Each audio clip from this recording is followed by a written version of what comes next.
This morning, we are quite pleased to share that decision with you, and the long and short of it in plain English is that we won.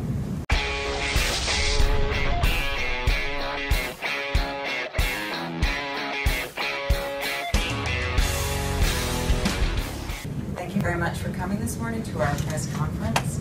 I will have some remarks. It will be followed by Steve Alstat, president of Scope, and then we will certainly be available for questions. One of my clients, Mr. Bill Robinson, who is host of the Second Amendment radio show and also a member of Scope, way back January 20th of 2014, filed a Freedom of Information request with the governor and the New York State Police seeking certain information. Part of what we were looking for at that time were things like the number of assault weapons that have been registered with the New York State Police, the total number of individuals who had submitted applications to register such assault weapons, and a breakdown of statistical information concerning the registry by geographic indicators. Some 10 months later, we still did not have any success at getting any information from the New York State Police.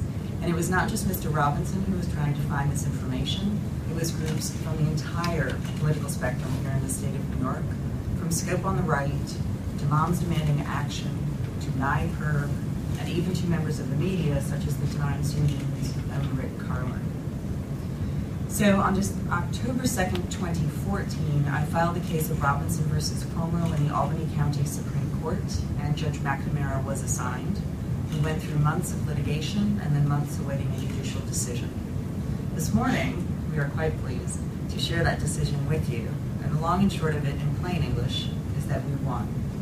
Judge McNamara has directed the immediate release of 15 categories of information concerning the New York State Police assault weapons registry. Understand that from our standpoint, there is no such thing as an assault weapon. Whether you are speaking to manufacturers of firearms, with whom I do some of my work for federal firearms compliance purposes, or you are traveling through most of the other states in the United States of America, the assault weapon exists as a matter of law only here in the state of New York.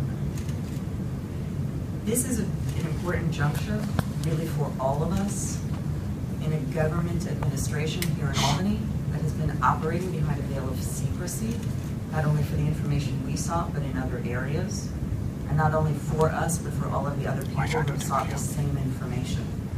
I can tell you that if this information is not promptly supplied in full accordance with the judge's decision, we are ready to file a motion for contempt against the superintendent of the New York State Police